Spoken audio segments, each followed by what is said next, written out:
A violência contra a mulher é complexa. Na região, falta uma vara específica, como pede a Lei Maria da Penha. O tratamento às vítimas na delegacia e a própria justiça são outras barreiras. A vida dessa mulher se transformou quando ela decidiu se divorciar. O casamento não ia bem. Foram várias tentativas de fazer o processo de forma pacífica. O marido não aceitou. Um dia, a violência aconteceu. Ele estourou um domingo em casa, junto com as crianças, me ameaçou, falou que ia levar as crianças pro pai dele, ia me pegar na porrada, para eu tirar tudo de ruim que tinha de mim na porrada. Foi um escândalo, porque eu sabia que uma hora, isso ia acontecer, realmente. No dia seguinte, ela foi à delegacia da mulher. Cheguei às 8, aí estava fechado, acho que abriu por volta das 10, lotado lá na porta. E aí você chega lá, te deixam esperando na recepção. E não te atendem na sala, não te chamam para saber o que aconteceu. É uma exposição muito grande. Fui atendida às 3 da tarde, Entrei, contei tudo o que tinha acontecido, peguei o BO, e fui embora. Ela foi à justiça, queria o afastamento do marido. Depois de uma audiência, a juíza decidiu que não havia necessidade. Ela continuou convivendo com ele na mesma casa. Houve outros episódios de violência, novas ameaças e tentativas de agressão. Ela foi novamente na delegacia da mulher. É a mesma coisa, aquela espera, aquela exposição, e você não vê que ninguém te dá crédito, Essa outra vítima de violência relata que foi agredida e humilhada pelo ex-marido. E além disso, ele pegou o filho do casal e não quis devolver. Ela procurou a polícia. Eu fui buscar o meu filho após um dia de trabalho e ele estava com ele, A gente já estava separado e ele ficava alguns dias com a criança e eu outros, e era pós-natal até. E aí o que tinha acontecido que no dia 23 de dezembro, que foi aniversário dele, ele tinha me agredido na praia, só que eu não prestei denúncia por conta disso, então ele ficou com a criança no Natal, fui trabalhar, e aí quando eu fui voltar, ele me provocou, assim, por mensagem, e eu retruquei, e ele disse que eu não iria buscar meu filho. Eu avisei que eu ia chamar a polícia, e ele falou que tudo bem, que eu podia chamar. E eles já chegaram de má vontade, porque segundo eles era algo que eles não podiam fazer nada. Aí o policial começou a tornar a história contra mim. Primeiro ele perguntou, mas por que você deixou eu ficar com ele? Mas se você foi agredida, por que você não fez denúncia? A advogada Thaís Périco é especialista em direito da mulher. Ela aponta aspectos que precisam ser aprimorados no atendimento às mulheres. A gente tem um problema procedimental com a delegacia da mulher, ela não funciona 24 horas por dia, 7 dias por semana. É uma delegacia que funciona em horário comercial de segunda a sexta. E a gente sabe que muitos dos casos de violência acontecem na sexta-feira à noite, quando o companheiro ingere álcool, é só um exemplo, E ele vai chegar em casa de madrugada, bêbado, vai entrar numa discussão, e a título de exemplo, uma lesão corporal, ele vai agredir aquela mulher. Isso vai acontecer no final de semana. Então ela vai ter que buscar uma delegacia comum. E isso já desencoraja, porque ela sabe que ao chegar na delegacia comum, ela vai lidar com os funcionários que na maioria das vezes são homens, então ela vai ter vergonha. Se for uma violência sexual, ela vai ter muita vergonha. Segundo a advogada, ainda há problemas com os prazos. O delegado de polícia recebe o expediente, ele tem 48 horas para mandá-lo para o juízo criminal, para que o juiz, no seu juízo, ele tem 72 horas para expedir, para determinar, ou não, uma medida protetiva. Então, nesse meio tempo, muitas vezes se a mulher não tem para onde ir, não tem família, não tem uma amiga, e ela, até que seja deferida de fato a medida protetiva, ela volta para o lar agressor. A advogada levanta ainda outra questão: a falta de uma vara especializada em vítimas de violência. Como aqui nós não temos a vara que pressupõe a competência pela via híbrida, faz com que nós tenhamos que buscar as medidas nos juízos competentes. Então a gente precisa ir até o juízo criminal, ir até o juízo civil, ir até o juízo de família. E a gente isso demanda uma certa agilidade. A Lei Maria da Penha completa 12 anos de existência agora, em agosto. Não dá para negar que é uma lei que trouxe muitos benefícios, muitas melhorias na luta para acabar com a violência contra a mulher. Mas ainda há muito o que fazer. A realidade pouco muda. E o que também não muda é o tratamento dado aos agressores. Eles veem essa impunidade, que nada vai acontecer, e a mulher é propriedade minha, Eu vi isso quando eu ouvi ele numa ligação comemorando a decisão da justiça. Falou, olha, eu estou certo, eu estou no caminho certo, eu estou aqui segurando a minha família. Então se a juíza, decidiu ali a favor dele, então ele está certo. Bom, para falar mais sobre o assunto, o Caderno Regional recebe a titular da Delegacia da Mulher de Santos, Fernanda dos Santos Souza.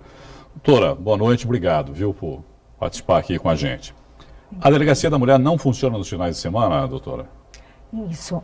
Irineu, na verdade, no estado de São Paulo inteiro, as delegacias da mulher não funcionam 24 horas. Por quê? Então, apenas a delegacia da capital, do centro, a DDM do centro, funciona 24 horas. Então, inicialmente, a gente tem uma questão funcional, de efetivo. Sim. Então, essa é o maior obstáculo, esse é o maior obstáculo. E essa questão agora, como o governo está muito sensível a essa demanda, então nós estamos numa fase de concursos públicos para os quadros da Polícia Civil. Então, para várias carreiras, exatamente para que a gente possa fazer um funcionamento 24 horas e um atendimento ininterrupto das vítimas. Até porque os casos de violência ocorrem a qualquer dia e em qualquer horário, né? Exatamente, Irineu. A violência doméstica, ela não tem dia nem horário. E como a advogada bem falou, realmente são mais frequentes aos finais de semana e à noite, quando normalmente o casal convive mais intensamente junto. O uso de bebida alcoólica e de drogas é um fator que acaba gerando mais casos de violência contra a mulher, doutora? Sim. Realmente, o uso de bebida alcoólica ou de entorpecente, ele desencadeia a violência, a ação mais violenta, uma ameaça, uma agressão física. O atendimento não é feito só por mulheres, é feito por homens também, nesse caso. Não deveria ser só por mulheres, para que elas não se sintam de alguma maneira constrangidas, doutora? Então, Irineu, nosso quadro de funcionários, ele é misto. Ele é composto por funcionários homens e policiais também femininas. O que acontece? É necessário que o nosso quadro tenha um efetivo de policiais do sexo masculino. Eu vou explicar por quê. Tá. Primeiramente, porque o agressor, quando ele chega, às vezes, extremamente alterado na delegacia, muitas vezes sob o efeito de entorpecente e de bebida alcoólica, ele não respeita sequer a policial civil. Então, que está ali na delegacia fazendo aquele atendimento. Então, é necessária a presença de um policial do sexo masculino. Esse atendimento, nesses casos, é feito em conjunto, doutora? Que nem, por exemplo, o agressor chega junto com a vítima ou não? Então, na verdade é o seguinte, nós temos uma recepção na unidade. Sim. Então ali os dois necessariamente entram pelo mesmo local, mas em seguida... Eles podem se encontrar ali. Sim. Nessa recepção. Normalmente a gente já procura separar. Se for um caso de flagrante, a gente já recolhe o autor para o xadrez e a vítima fica aguardando o momento do início do registro do boletim de ocorrência.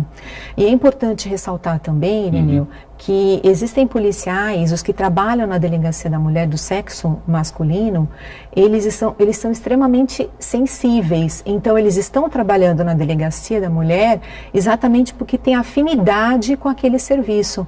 Então, prestam um atendimento extremamente atencioso e tão dedicado quanto as policiais. A minha pergunta era nesse sentido também. Eles recebem algum tipo de treinamento específico para esse atendimento, que me parece ser uma coisa mais sensível, mais delicada, não é? Exatamente. Então, hoje a Academia de Polícia de São Paulo, ela tem uma disciplina obrigatória denominada atendimento específico de vítimas de violência doméstica e crimes contra a dignidade sexual, e exatamente para integrar a formação desse policial, que quando ele está na academia, ele pode ser designado para qualquer unidade do estado de São Paulo. Então é importante que ele já tenha formação para o atendimento desse tipo de vítima.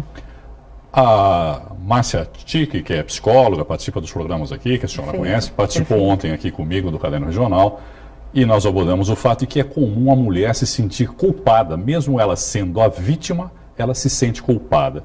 É comum que lá na delegacia, chegando lá, ela também desista de fazer a denúncia porque se sente culpada de alguma maneira?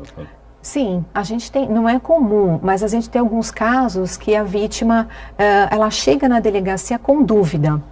Então, ela não sabe exatamente se a conduta que aconteceu, se houve realmente um crime, se ela deu causa àquele crime. Então, por isso que a gente dá essa orientação. Qualquer dúvida, qualquer coisa, buscar orientação na delegacia. Seja caso de crime ou não, uma orientação jurídica, que a gente sempre lá vai dar a orientação correta. A Delegacia da Mulher registra em média 600 ocorrências por mês, doutora. São esses números? E mais da metade são de violência contra a mulher? Isso, sim, Irineu. Infelizmente, o número de registros de boletim de ocorrência, ele tem aumentado gradativamente durante os últimos anos. Então, a pergunta que as pessoas me fazem é se aumentou o número de violências praticadas ou se aumentou o número de denúncias. Então, de registro, né? Exato, de registros. Eu acredito, sinceramente, que aumentou o número de registros, porque a violência já ocorria. A mulher, ela não tinha tanto acesso à informação, então hoje ela tem o telefone celular na mão, ela consegue buscar uma orientação, ela conversa com uma vizinha. Ela está melhor informada em relação a isso, doutora? Porque me parece que isso é muito importante para que a mulher tenha conhecimento dos próprios direitos, né? Na condição de vítima nesse caso. Né? Exatamente. O que acontece, Irineu? A informação é o melhor instrumento que a mulher pode ter para poder utilizar os seus direitos, para poder buscar esses direitos. Então, hoje a informação está muito mais fácil. Então, com isso, ela já não se submete a uma situação de violência doméstica como ela se submetia antes. Hoje ela vai atrás dos seus direitos. Desses boletins registrados, a senhora tem um número, um índice de quantos são solucionados ou que chegam a um bom termo? Certo. Então, os boletins que a gente registra lá na delegacia, a maioria são no contexto de violência doméstica. Então, o que acontece? Por própria determinação legal, nós temos que agir de ofício. O que significa isso? Que a lei determina a investigação obrigatória, principalmente no caso de lesão corporal. O que significa isso? Nós teremos que ouvir as partes, intimar o autor, instaurar inquérito e obrigatoriamente encaminhar esse inquérito para o fórum. Isso é uma determinação da lei. Então, mesmo às vezes contra a vontade da vítima, nós temos que encaminhar esse inquérito para o fórum.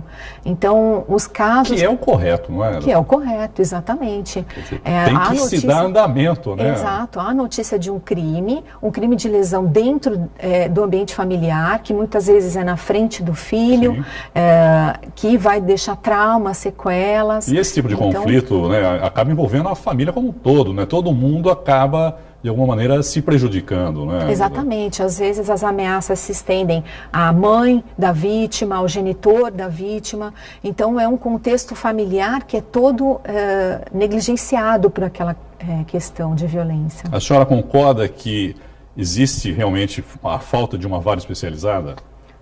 Sem Como dúvida. nós vimos a advogada ali na matéria falando, por exemplo. Muito bem, defendeu a advogada a criação de uma vara especializada em violência doméstica. Isso já é uma luta que o próprio Comulher vem tendo há anos aqui na cidade de Santos. É super necessário porque hoje nós temos 6 varas criminais em Santos, Irineu. Então, cada juiz tem um pensamento diferente. Claro. Então a gente sente muita dificuldade de dar uma orientação para a vítima quando ela pergunta, o juiz vai deferir a minha medida protetiva? Bom, são 6 varas, então é difícil saber para qual juiz, para qual vara vai, o pensamento... Exercício de futurologia que não dá... Exato. Enquanto se a gente tivesse uma vara especializada, além de ter uma relação mais próxima com a Delegacia da Mulher, nós teríamos uma certa lógica na sequência de medidas protetivas e aí poderíamos realmente dar uma orientação muito mais adequada para a vítima, sem dúvida. No próximo mês de agosto agora, a Lei Maria da Penha completa 12 anos. A senhora acha que a lei cumpre o que se propõe ou é preciso que haja uma revisão ou algum tipo de reajuste na lei, doutora? Então, Irineu, a Lei Maria da Penha, ela é extremamente avançada. Ela é uma das 3 melhores leis do mundo, eleita pela ONU, como uma lei realmente de excelência na proteção e defesa dos direitos da mulher. Então, o que acontece? Ela tem instrumentos que, bem utilizados, vão resolver esses conflitos familiares de uma maneira bem eficiente. Logicamente, a gente sempre pode melhorar. Que instrumentos seriam esses, doutor? Então, por exemplo, a medida protetiva, o afastamento imediato do agressor. E como eu falei, existe sim a possibilidade, Nenel, de melhora. Por quê? O ano passado entrou em vigor, em novembro, a Lei 13.505. E houve um veto nessa lei. Essa lei, o presidente Michel Temer vetou a possibilidade de aplicação de medidas protetivas pelo delegado de polícia. Então, aquilo que a advogada comentou, ela explicou que realmente a gente tem 48 horas para mandar o pedido, depois vai para o Ministério Público, aí vai para o juiz, que tem 72 horas para decidir. Então, realmente é um lapso temporal muito grande. E ela, nesse período, está correndo risco. Sim, sem dúvida. E a lei, a proposta o projeto de lei que foi encaminhado... O agressor também, às vezes, se sente meio intocável, né? Sim, enquanto isso ele vai tendo a sensação e afronta de impunidade, de... Né? O senhor não respeita nem a autoridade policial, imagina a vítima, né? Então, o que a gente percebe, que se houvesse a possibilidade do próprio delegado conceder essa medida protetiva, na hora que a vítima fizesse o registro do BO, ele já poderia aplicar a medida. Então, nós teríamos uma situação muito mais eficiente, né? Doutora Fernanda, muito obrigado, pela entrevista e uma boa noite. Eu que agradeço, obrigada. O ministro do Trabalho foi suspenso do cargo nesta quinta-feira pelo ministro Edson Fachin, do STF. Veja agora, no Brasil em 1 minuto. O advogado Elton Iomura foi suspenso do cargo de ministro do Trabalho em nova fase da Operação Registro Espúrio. Políticos e servidores são investigados porque teriam cometido fraudes na concessão de registro de sindicatos pelo Ministério do Trabalho. A Boeing e a Embraer anunciaram a criação de uma nova empresa na área da aviação comercial, avaliada em 4 bilhões 750 milhões de dólares. A fabricante norte-americana de aeronaves vai deter 80% do novo negócio e a empresa brasileira 20%. A cesta básica ficou mais cara no mês de junho em 15 das 20 capitais do país, pesquisadas pelo Departamento Intersindical de Estatística e Estudos Socioeconômicos, o DIEESE. A cesta mais cara foi verificada em Porto Alegre, R$ 452.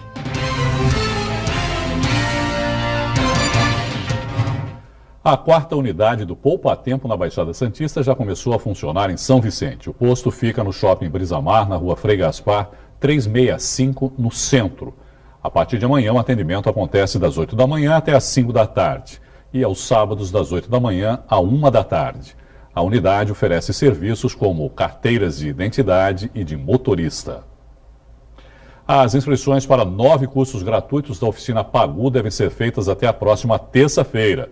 As aulas de fotografia, arte circense, teatro, dança, artes visuais e audiovisual acontecem na Cadeia Velha, na Praça dos Andradas, sem número, e no Centro de Atividades Integradas, o CAIS Milton Teixeira, na Avenida Rangel Pestana, 150, na Vila Matias, onde podem ser feitas as inscrições até a próxima terça-feira.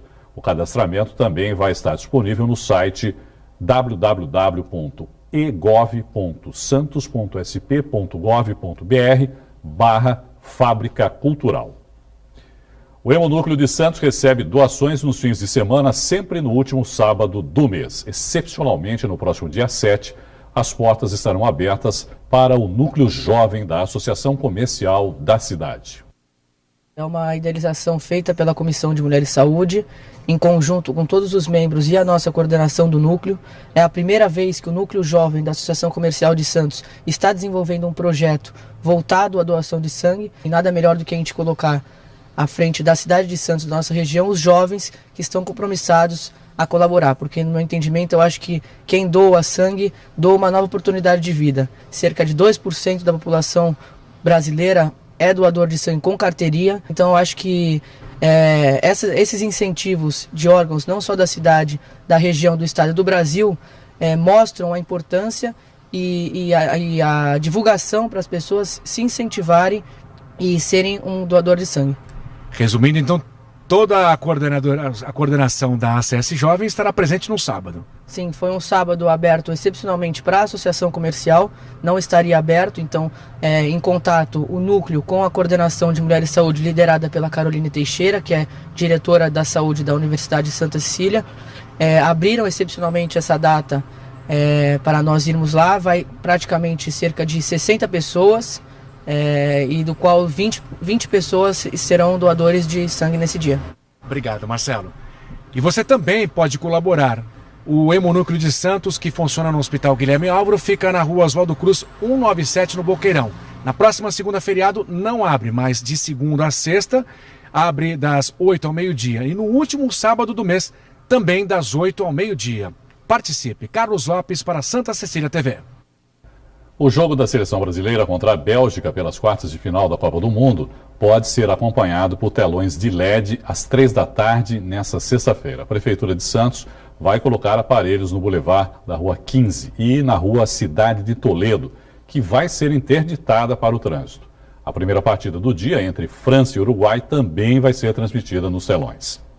E o ex-jogador do Santos e técnico Paulinho Kobayashi participou hoje do Baixada Esporte. Seleção brasileira e futuro na carreira de treinador foram alguns dos assuntos no programa. O último clube comandado pelo técnico Paulo Kobayashi foi o Altos do Piauí. Na segunda passagem pelo time, ele conquistou o bicampeonato estadual. Iniciei a Série D ali também, fizemos uma primeira fase muito boa, então assim, eu penso que foi um ano bem positivo e eu tenho certeza que assim, isso daí tem dado um crescimento muito grande na minha carreira e logo mais aí, se Deus quiser, a gente vai estar em outros trabalhos.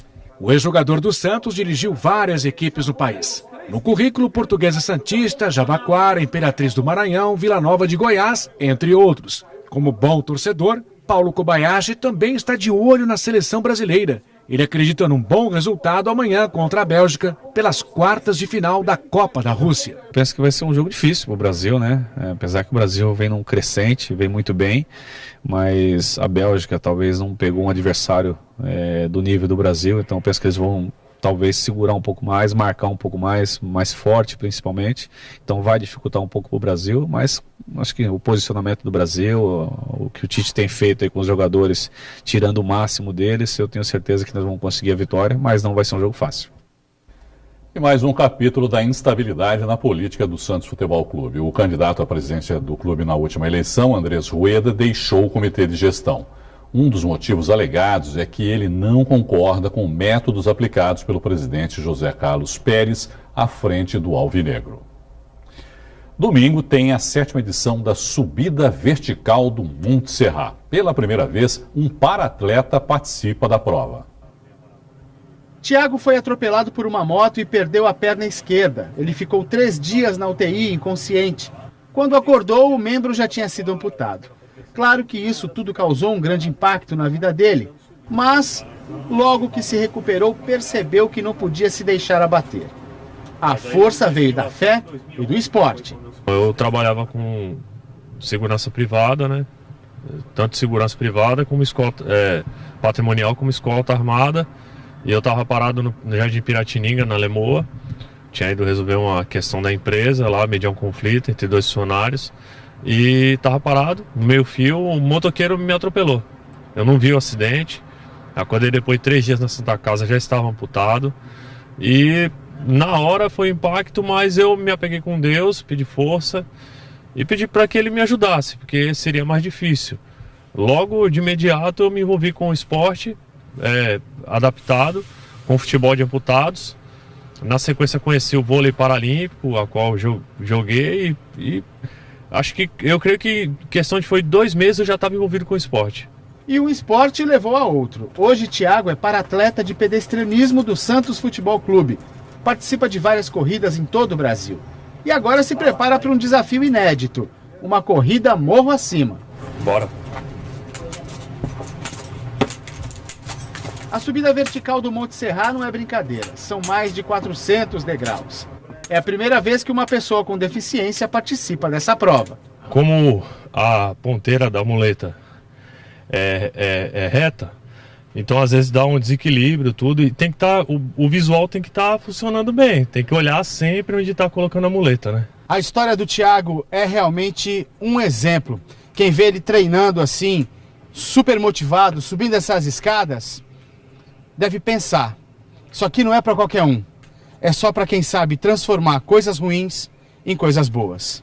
A gente não tem que questionar por que aconteceu, mas para que aconteceu, entendeu? Então, hoje em dia eu vejo minha vida bem melhor do que quando eu tinha as duas pernas, estava em perfeitas condições físicas. Hoje eu me sinto mais completo. Depois dessa prova, o Thiago tem mais um desafio, correr a meia maratona de Buenos Aires, na Argentina.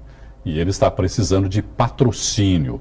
Quem quiser dar um incentivo para o para-atleta pode entrar em contato com ele pelo telefone 996546362. 996546362. A edição de hoje fica por aqui. Você continua bem informado sobre Santos e região acessando o santaportal.com.br. O Caderno Regional volta amanhã e eu espero por você. Tchau.